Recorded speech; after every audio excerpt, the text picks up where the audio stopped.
All right, welcome everyone. Thank you for attending our presentation about GDPR. And the topic is, what is GDPR and what does it mean for your organization? So before we get into this, I'd just like to recommend that if you guys can hear us, just go in the chat and say, yep, thumbs up, I can hear you, everything crystal clear.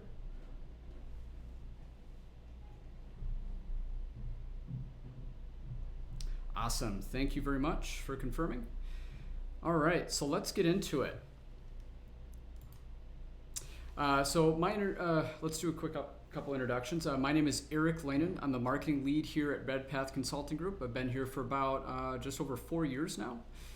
So I started as a Salesforce consultant, got into marketing automation consulting, and then now I am our kind of internal marketer. So a lot of this information applies to us as an organization. And then I'd also like to introduce Vanessa. Yeah, hi, my name's Vanessa Ruiz. I'm a marketing automation consultant here at Redpath, and my specialty area is Pardot, so that's Salesforce's B2B marketing automation program. But I've been working with a couple of clients to help them be GDPR compliant, so I'm excited to share some of that knowledge and some examples from that work with you all. Awesome. And another thing I'd like to mention is if you do have questions throughout the presentation, please record them in the Q&A. The Q&A is going to be where we're going to be monitoring all of the questions. And if you have questions, just keep them within there and we'll answer them towards the end of the presentation. So a little bit about Redpath. So we are a Salesforce consulting partner. We're a full service shop, so we cover all of the clouds and we can do everything from an implementation to data migration and custom development. So we've actually been around for over 10 years. We have over 300 clients. I think it's actually up to 330 now. And that is about 650 projects we've been able to work with our clients on. So we often work with clients in a number of different phases. Our main motto is simplify, implement, accelerate. We don't like to think of trying to conquer an implementation by boiling the ocean. It's finding the ways to simplify an implementation, make it nimble but still meet the needs, and then really accelerate the growth within a Salesforce implementation. So we're also a Salesforce partner, silver partner right now. Our goal is to actually hit gold level partnership by the end of the year. We're also a Pardot partner, and we are a Salesforce.org impact partner. So that's a large part of our organization as well. We do support a number of foundations and NGOs across the United States. And we also have local talent. All of our team works out of our central office in Minneapolis. We do not outsource. Everything is internal. We have our own development team, and all of our consultants are all certified within us. And I think we have about 72 certifications covering all of the Salesforce clouds. All right, so I'm going to hand it off to Vanessa, and she's going to give you a little disclaimer about what we're going to be talking about. Yes, yep, the classic legal disclaimer here. The information in this presentation is not meant to be legal advice. Really, the goal here is just to give you some basic information about GDPR and what this legislation entails, but then we would definitely encourage you to consult with your own legal counsel or your legal team to figure out what this law means for your business specifically. And just a note too about the presentation, I've got a bunch of information for you at the beginning, and then we'll have ample time for question and answer at the end. So again, feel free to chat in your questions in the chat box or just save them until the end. Okay, so let's start from the very beginning. What is GDPR? GDPR stands for General Data Protection Regulation, and it is taking effect this Friday, May 25th, 2018, in the European Union. And essentially, GDPR, it regulates how companies can collect, process, and use personal data from EU residents. So it expands the rights of EU residents, and it places some new obligations on organizations that collect, process, or use personal data from those residents.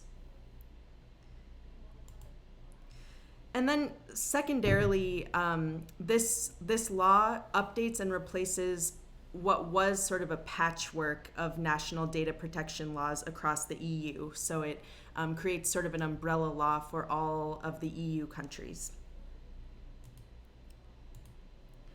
A couple of key terms that I wanted to define. You'll hear these throughout this presentation and likely in any documents that you read about GDPR.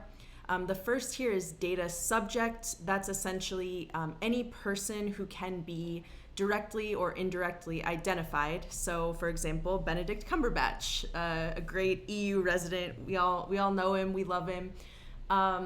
Another term, processing. So that's anything that is done to or with personal data, including collecting data, storing it, transferring, deleting, etc. Controller, that would be the entity that determines the purposes and means of processing that data. So, for example, it could be Celebrity Insurance, who provides insurance for Benedict, or in your case, it would be your company. And then finally, processor. That is any entity that processes the personal data based on the instructions of the controller. So Salesforce, obviously a big example there. If you're entering information into Salesforce, they are the processor, but know that the processor could really be any system, database, program, etc. that you use to collect, store, and use data. And then here, I'm not going to go through these in great detail, but just know that under GDPR, the concept of personal data is very broad, and it covers any information that's related to an identified or an identifiable individual. So that includes basic information like address, phone number, email address, all the way down to things like IP address, which might not seem like it would be easily identifiable, that you might not be able to, if you look at someone's IP address, you don't know exactly who that person is, but it can be easily tied to a specific person. So under GDPR, all of this data is regulated. And note that the definition of personal data under this law and in the EU is much more broad than it is in the US. Okay, so this is a big one. I'm sure you're wondering, who is affected by GDPR? Am I affected by GDPR? There are two main buckets of companies who are affected. Of course, any organization that is headquartered in the EU falls under this legislation, but also any organization that processes personal data of EU residents, regardless of whether you have a physical presence in the EU. So even if you aren't established in the EU, if you are actively offering goods or services to EU residents or monitoring their behavior, such as collecting cookies from them on your website or collecting data from them when they fill out forms on your website, you fall under GDPR.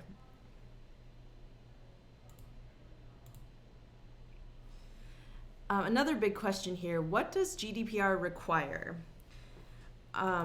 Overall, let me go back quickly here. Overall, the big push behind GDPR is just the desire for more transparency between consumers and companies when it comes to personal data.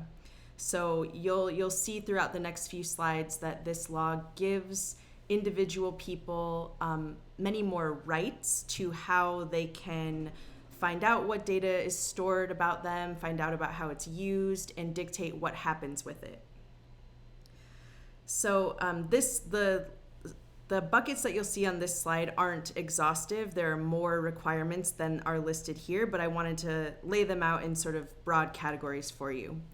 So the first one here, as it relates to collecting data and gathering consent, companies must give data subjects a genuine choice as to whether or not they want their data to be processed.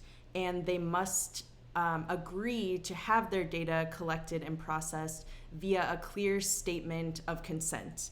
And as you might imagine, as the company who's collecting that data, you have to be able to prove that you've received that consent and prove on which date you received that consent. So that's a big one. Definitely remember that. Another bucket, processing data. Once you've obtained that consent to use the consumer's data, you must only use it for that reason. And if you want to use it for another reason, you must obtain separate permission from them to do so. So an example here might be, let's say you have a newsletter sign-up form on your website that explicitly asks people to opt in to having their information used for marketing emails. But then let's say you'd later like to track their cookies on your website. That cookie tracking permission does not fall under that marketing email permission. You need to ask their permission separately to track their cookies. The third bucket, storing data. Data must be stored in a safe, secure way. And a big one to note here too is that only people who actually need access to that data should have it. So making sure that you've got some permissions in place or ways to limit who has access to specific data in your systems. And then finally, deleting data.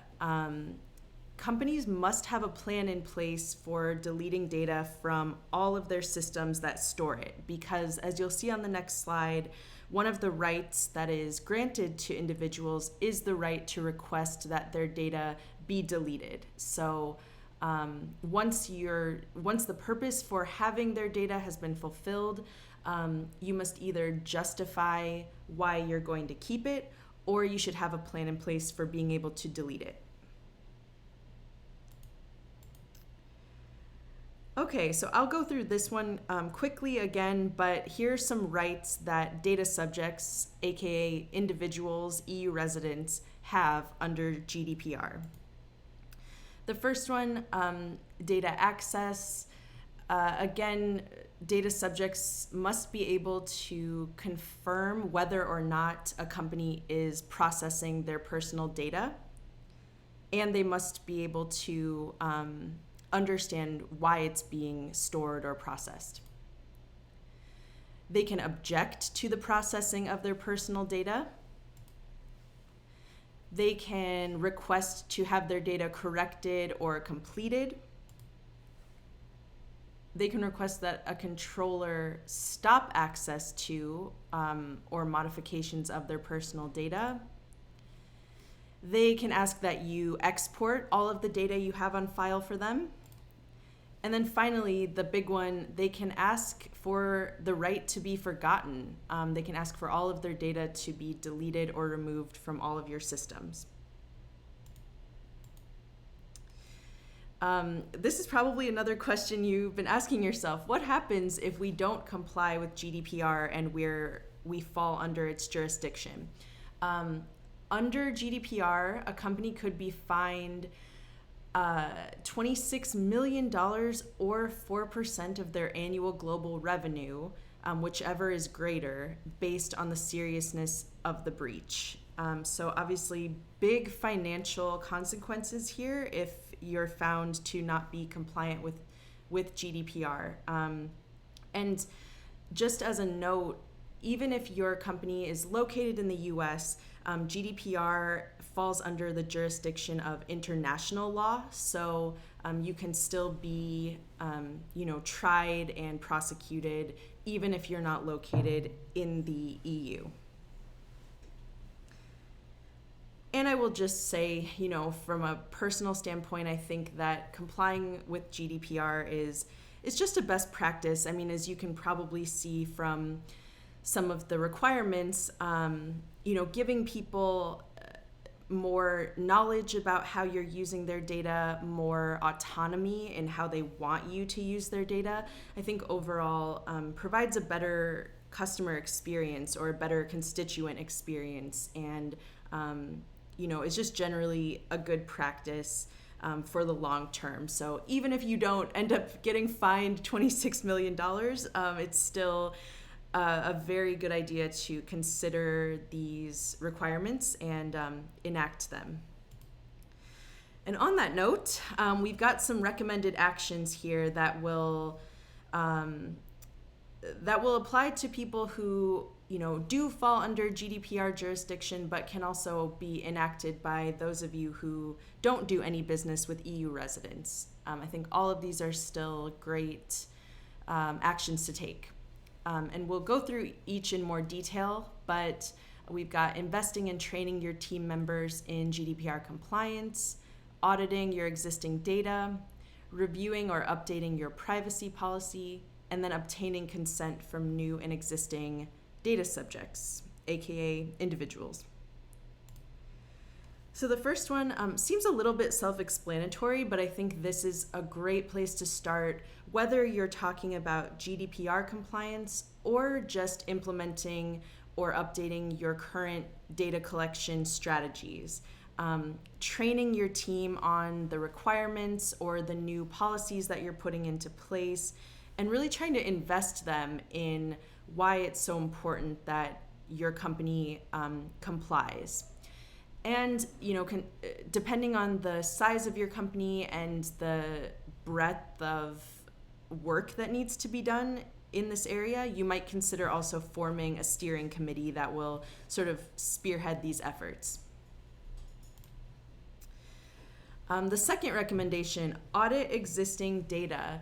I think this one, again, could be a huge, a really beneficial action for all companies to take, regardless of where they fall under this law. The first step here would be identifying all of the systems in which data is stored within your company. And once you start doing this, you'll probably realize, wow, we have data stored in way more systems than we ever thought. Everything from your database management system to your email marketing tool to your payment processing system. Maybe you've got a lot of sensitive personal information on Google Drive. All of these systems should be identified, and then from there, you can create a data inventory. So documenting within each of these systems, what type of data do we store there? Where did it come from? Did we get permission to store this data? And if so, what was the purpose that people consented to have it used for? Who has access? I think that one's a big one too. How might we want to limit access to this data? And then when should records be deleted, if at all? What is the point at which data has served its purpose and we don't need it on file any longer? Again, a good practice for any company. Another recommendation here would be to review and or update your privacy policy. This is an example from HubSpot. I just got an email from them actually today about how they updated their privacy policy to conform with GDPR. And this is the outline of that new policy. And I thought they did a great job of addressing all of the requirements of GDPR in this privacy policy. You can see they tell you exactly what information they collect, how they're using it, how they share it, and then finally, number 7, how you can access that data and control it. So I think that's a good example of how you might want to revise your privacy policy to conform with GDPR. Obtain consent from new and existing data subjects. So this is the final recommendation here. The first bullet, run an opt-in campaign for all EU residents in your database. So a caveat here, if you've already been collecting email addresses and consent from all newsletter subscribers or people who enter into your database in whatever way that may be, if you've already been getting that explicit consent, then you're fine if it falls under the GDPR requirements. But if you've got a bunch of EU residents in your database. You don't know where they came from. You aren't sure if they've given you explicit consent to market to them or communicate with them in some way.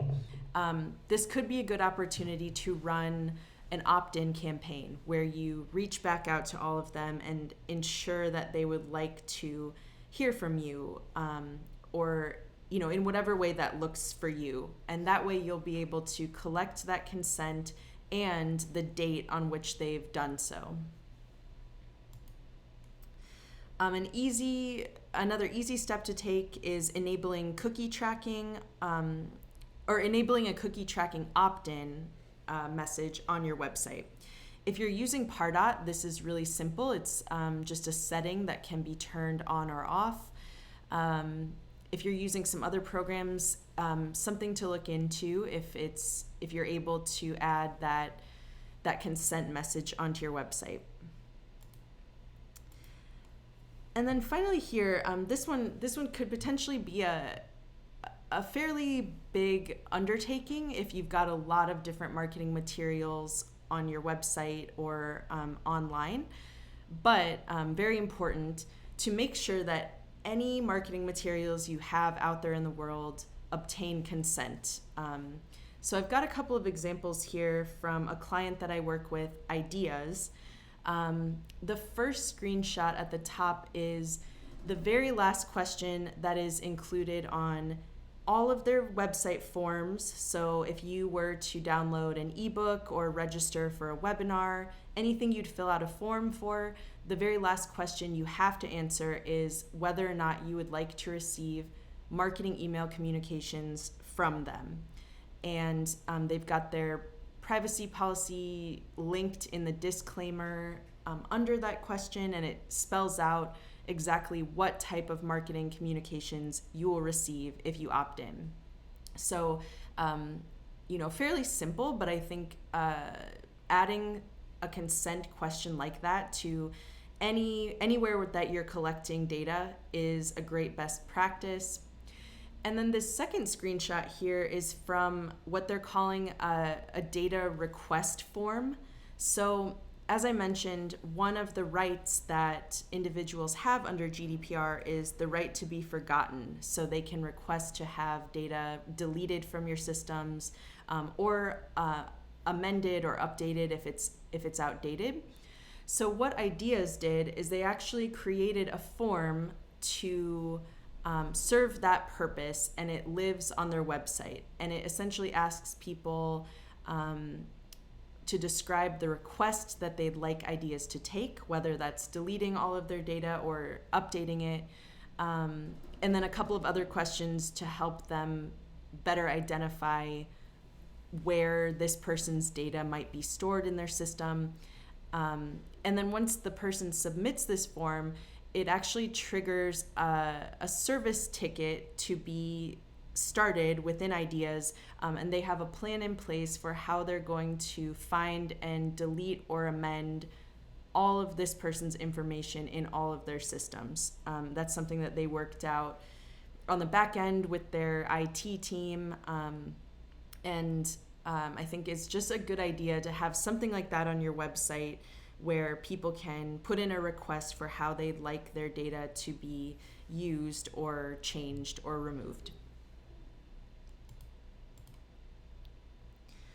Okay, so a couple of closing thoughts before we head into the question and answer portion. Take this legislation seriously. I think it goes without saying, but there are some big financial consequences if you don't. And also just from a best practice standpoint, I think there's some negative consequences that could come there. And then finally, try to be forward thinking. Even if your company doesn't currently do business with EU residents, and you don't directly fall under GDPR jurisdiction right now, we could see, and I would venture to guess that we will see in the coming years, more and more countries moving toward a more stringent data protection law like this one, where consumers have more autonomy in how how they want you to use their data. So I think preparing now, getting that consent, auditing your data, putting some of these systems into place will only help you in the future. A quick note too, if you are a Salesforce customer, there are quite a few resources out there that Salesforce created for GDPR. In particular, I would recommend the second bullet, this Trailhead module. It's a kind of an interactive training that takes less than an hour and really takes you through all of the basics of GDPR and how it relates to Salesforce. Great. Okay, we'll move into questions. I see we've got one in the chat.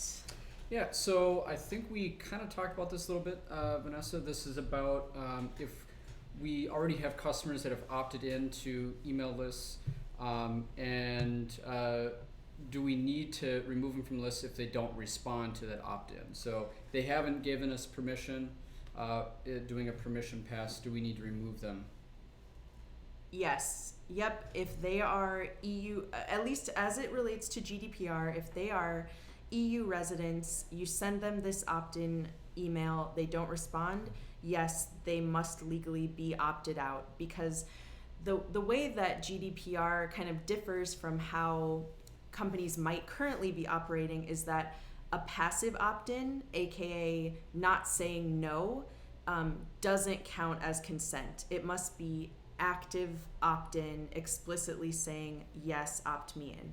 It's so essentially an example of that on a form would be it has a yes checkbox and a no, or a radio button that says yes or no, and it forces the visitor, the user, to check either or. So they have to say yes or no. You just can't have it automatically say yes, but automatically add them as an opt-in. They have to have that option for both. Yep, exactly. A pre-checked yes checkbox does not comply with GDPR.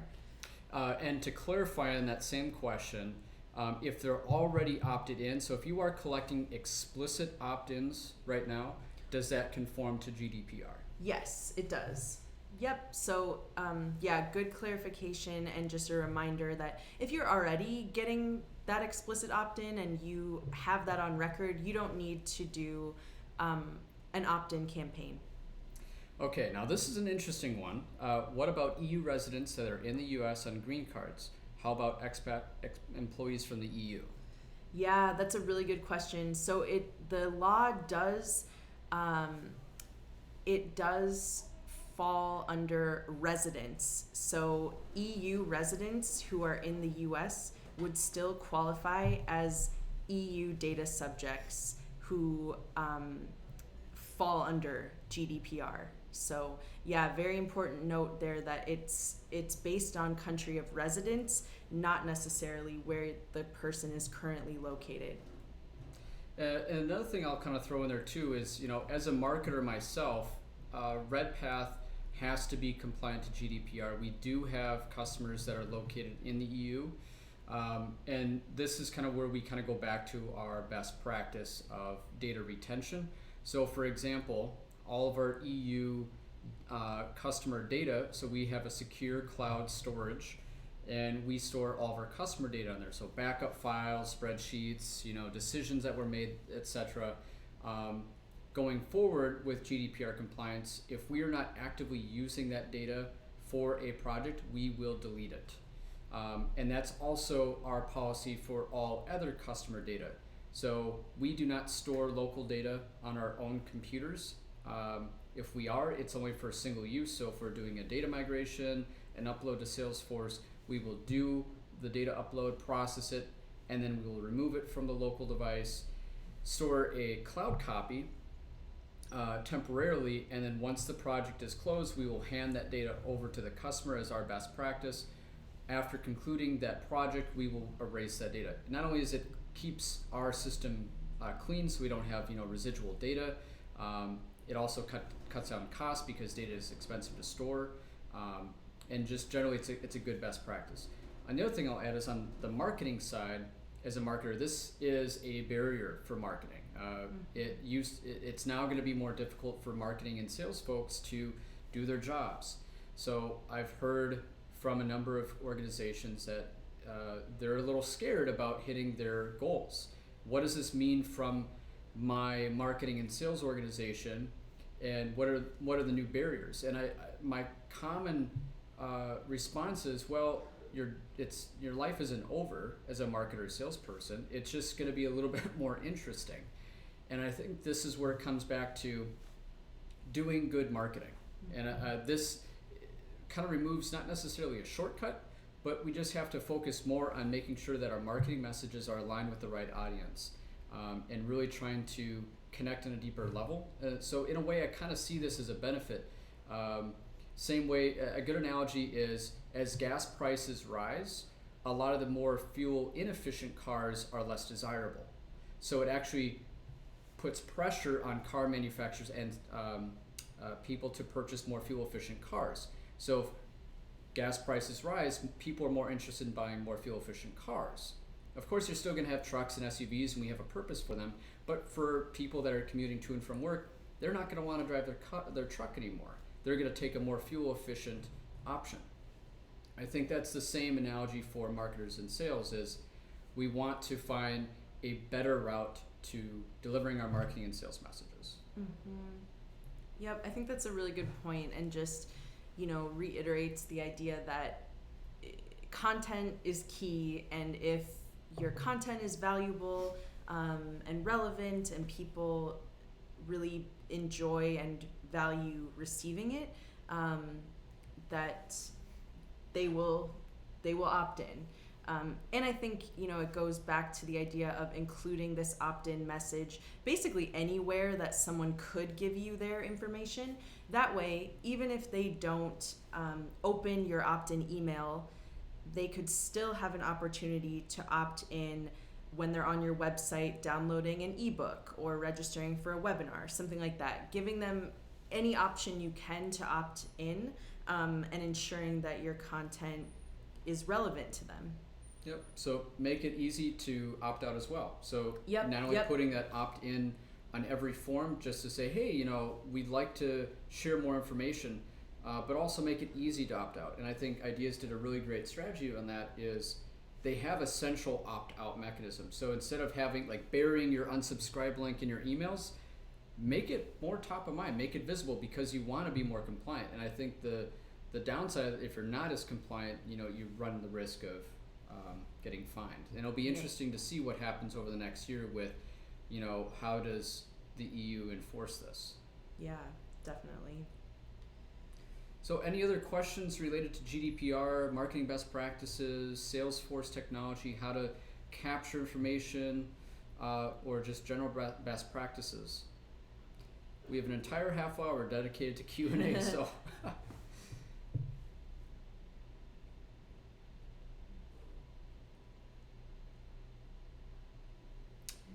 Will the slides for the webinar be available to attendees? Yes, we will be sharing that out. So anticipate that, and we will also be sharing a recording of this webinar as well at the conclusion of this. I'll probably get this out by end of day tomorrow. And I will just add too, if questions come up after this presentation, and if you'd like to speak with anyone about how to actually implement something like an opt-in campaign, or enabling some of these consent questions, feel free to reach out to Eric or myself, and we'd be happy to provide some guidance. Oh, got another question here. So if we include a notice about cookies on our website, does this count as an explicit opt-in use for cookies on our site?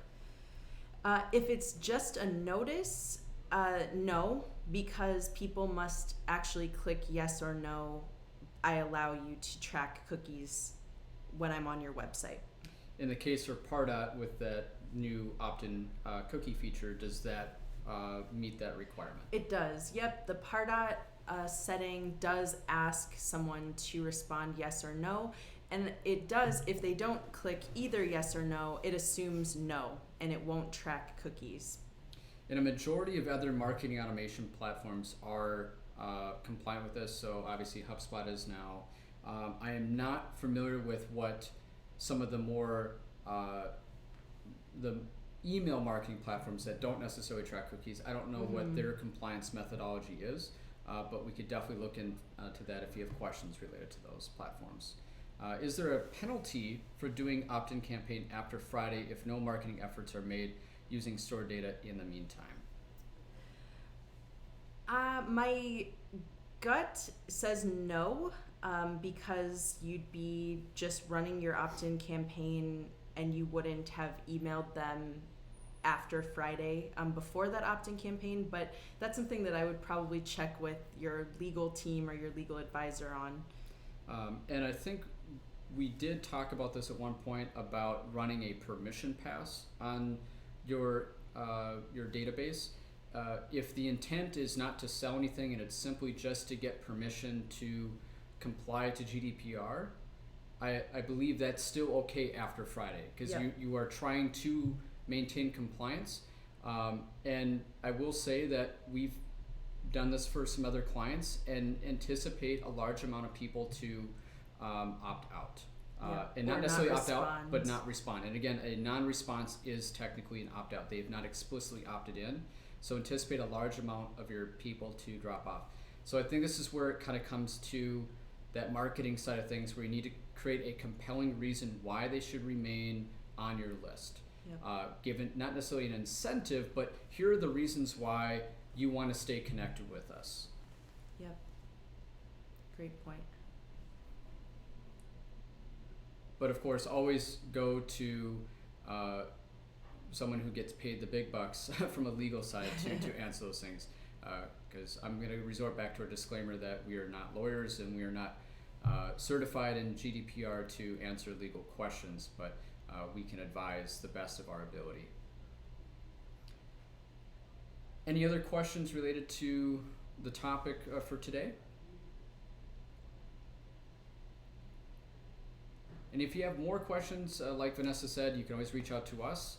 You can always reach out to us on our website. We have a lot of other content on our website related to marketing automation, Path to Success, which is our road mapping document you can easily download, or just go to our Contact Us page and get in contact with us, and we can definitely speak with you further about maintaining GDPR compliance and some of the best practices that we've learned with implementing the GDPR compliance with our customers that have a global presence or kind of a more, they have somewhat of a EU marketing strategy that they need to be compliant for. Right. Cool. Well, thanks for your time, everyone. Yeah, thank you so much. Really appreciate it. And we'll be sending out the slides and a recording of this later, and we hope to catch you next time. Thanks again. Thank you.